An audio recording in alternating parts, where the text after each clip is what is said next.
Hey everybody, and welcome back to the channel Mo Digging. Good to see you once again. This week I'm actually out at a coworker's property here in rural Missouri. So it dates back about 100 years, we think, and we're going to hunt around and hopefully find a few things to share with you. Please stick around to the end of the video because I actually bought a really cool old coin with some of the change that I've collected over the last month. You want to stick around for that. But for now, we're going to get straight to metal detecting.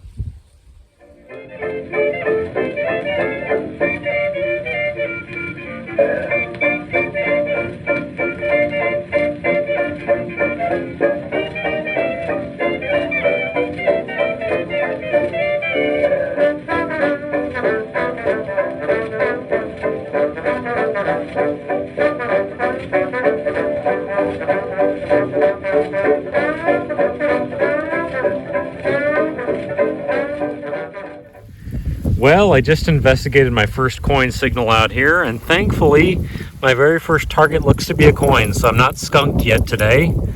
What do we have? Just a Lincoln penny.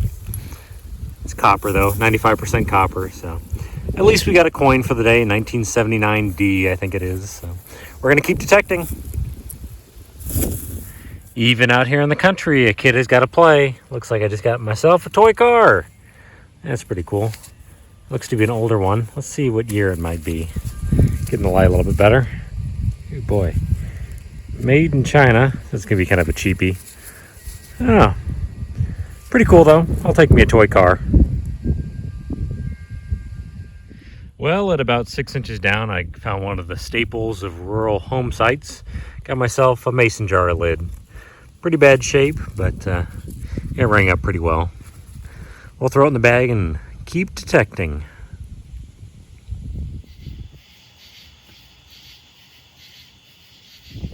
Just had myself a big copper brass signal on the machine and popped my plug, and I've got a big lock sitting there. And it's got a chain on it actually. It's kind of different, but yeah, it's kind of cool. Big old lock from a bygone era. What's it say there? Made in USA. That's cool. I do like finding some locks. We're gonna put that away. It's probably not too terribly old, but a neat find nonetheless. All right, now I've kind of got my first older find, I would say, that's got a little bit of interest to it. I've got a big piece of brass, and it looks to be, looks to be a piece off of an old piece of furniture, if I'm not mistaken. Yeah, that's pretty neat. That probably came off of a dresser or some cabinets or something like that. So pretty cool. I do like the old ornate pieces of brass. They're made from an era when things had some pretty good quality. So we'll take it. This is a pretty common find, just not where I'm detecting, to be honest with you. Big old lead weight, fishing lead weight. So you got to remember, out in the country, a lot of people fish for their meals. So we'll put that in the bag too. I am getting some modern trash in here. And it looks like I just got myself a Mountain Dew bottle cap. It's aluminum, so it's probably from the 70s, if I had to take a guess. Not a terrible find, but hoping to find some older stuff today. Well, this was just my best signal so far I've had out here. I just got myself a silver $half signal at about 5 inches down, and I popped this out. I am trying to be kind of realistic on this hunt. I do find a lot of trash, including this. It's a big piece of aluminum. Probably something electrical, but hopefully we'll find some silver this week. Don't know that it's going to happen, but God, I'd love to find some more. So we'll put it in the bag and keep detecting. I'm telling you, no hunt is complete without a couple of these. Ring pull tabs. Oh yeah, these are like, I think they stopped making these in the mid-80s, so. Lots and lots of these are, just all over the place. I've dug up probably tens of thousands of these darn things, but at least the ground's a little bit cleaner now. Just had myself kind of a strange toy find right here. I dug up a tank, of all things. I haven't dug one of these up in quite a while. It's in pieces, unfortunately, but it's all there at least. Let's see what it says. Zelmex, Hong Kong. Looks like it's a Chieftain tank, so that's actually pretty cool. I do like finding things that are kind of military related, so we'll take a toy tank.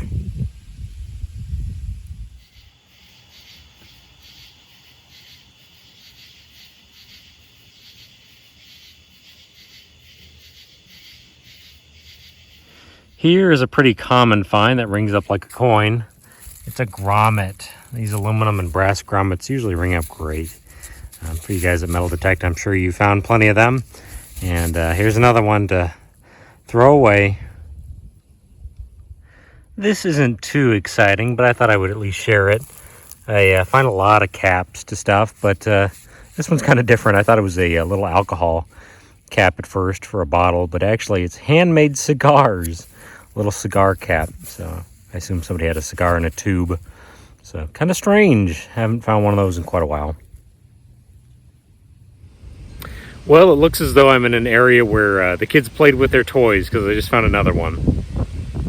This looks kind of cool. Looks like a little racing car.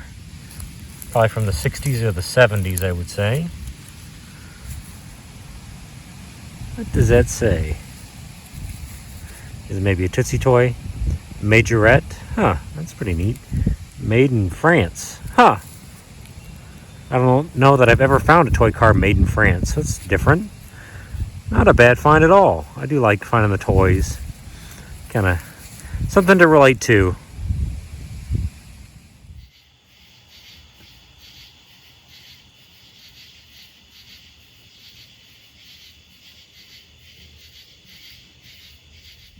Well, I highly suspect that this ground out here has been shifted around, because I just got a really deep penny signal, or penny dime signal, and popped that out.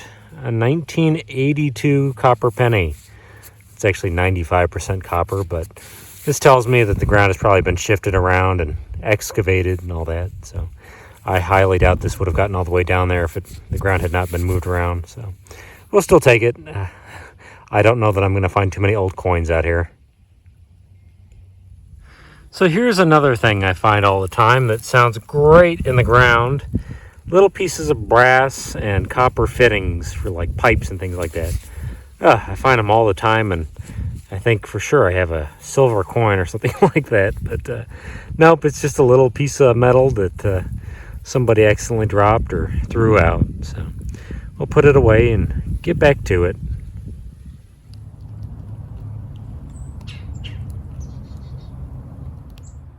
Well, everybody, I honestly wish I had found more stuff to show you while I was metal detecting this week. Unfortunately, we had Thanksgiving this week, so I was running short on time. I only got to metal detect for about 3.5 hours. And what you saw is pretty much what I found. So I'm back at the house now, and let's go over all of our finds. The board is full, but there's not a whole lot of treasures on there. We'll come over here first. There's all my aluminum cans and kind of junky stuff. So did remove a lot of trash during my hunt this week. Also got some pull tabs, a little pile of those. Lots of little bits of stuff. Not sure what this is from. Some gear that's all smashed up and broken. So if anybody has any idea what that is, I'd love to know. We did manage to get some bottle caps, aluminum bottle caps. These are usually from like the 70s and the 80s. Mountain Dew, Bud Light, Twist a Double. There's some Pepsis, a Pabst Blue Ribbon. So lots of those. They usually ring up pretty well in the detector. Got one big lock. It's pretty cool. I do like the locks. It's a big heavy piece of brass with some iron on there. That really ornate piece of cabinetry is pretty cool. That's probably one of the few older things that I found this week. It's very decorative. Got some little pieces of copper and brass. There's a piece of copper wiring. One big lead fishing weight. There's a grommet, probably for a tarp. Here's all my change for this week. I ended up getting 13 copper pennies, 5 zinc pennies, 2 modern quarters, and 3 clad dimes, so less than $1 and change. Did manage to dig up a little bit of money this week. Some zinky pieces of junk, probably off of a car. I did get 2 mason jar lids. So there were a few older things out there, but not a lot. Got one little buckle right there. There's a tube, actually another tube right there too. Here's actually what I would consider my cooler finds. I got a little toy tank. The top is broken, but yeah. Zilmex out of Hong Kong. I think that's from the 70s, maybe the 80s too. So there was some kids playing out there. This is also a really neat little find, a little toy car, made in China. Don't think that one's terribly old. This is probably my favorite find for the week and probably the coolest toy car. Majorette is the company, and it's actually got the number on there, 228, so it's a little racing car. Pretty cool. This was made in the late 1960s and early 1970s, so not a bad find at all. But probably the coolest thing I have on my board right now is this. I cashed in a bunch of my change from the last month, And it didn't pay for the coin entirely, but it paid for most of it, or a pretty significant portion. I bought myself a 20-cent piece from 1875, made in San Francisco. It was actually, I actually bought this from my local coin shop. This was a coin I've always wanted to own. I've never had one. And thankfully, all the change I've dug up recently has helped to pay for this little coin. In fact, I'm going to tell you a little bit of the history and finish up my week. Considered one of the strangest denominations in American coinage, the 20-cent piece was minted for circulation for only 2 years, in 1875 and 1876. Proof coins were also minted in 1877 and 1878, but in very limited numbers. Also called the double dime by some collectors, the creation of a 20-cent piece had been considered for decades in the fledgling United States. It wasn't until Senator John P. Jones of Nevada introduced legislation in 1874 that the production of these coins was finally approved. Jones had also become wealthy from the silver mining industry and had a special interest in the expansion of silver coinage. Another popular reason for the creation of this piece was the perceived shortage of silver coinage in the American West, especially following the discontinuation of the half dime in 1873. The end of bimetallism due to the Coinage Act of 1873 also created anxiety for the government to create more silver coins due to the subsequent demonetization of silver and the creation of a new gold standard. The obverse of the coin depicts seated Lady Liberty surrounded by 13 stars, with the year of mintage visible at the bottom. This nearly identical design to the seated quarter was met with frustration amongst the public, who easily confused the two pieces. The reverse of the coin depicts an American bald eagle surrounded by the words United States of America and 20 cents. Also visible below the eagle's talons is the mint mark. An odd feature of the coin is the lack of a reeded edge, which was a common feature for American coins of that era. The 20-cent piece proved to be a failure almost as soon as it was minted, and vast numbers would eventually be melted down by the government. While it is unlikely that I will ever uncover one of these pieces while metal detecting, I am happy that my hobby has helped to purchase one of these really interesting and forgotten American coins.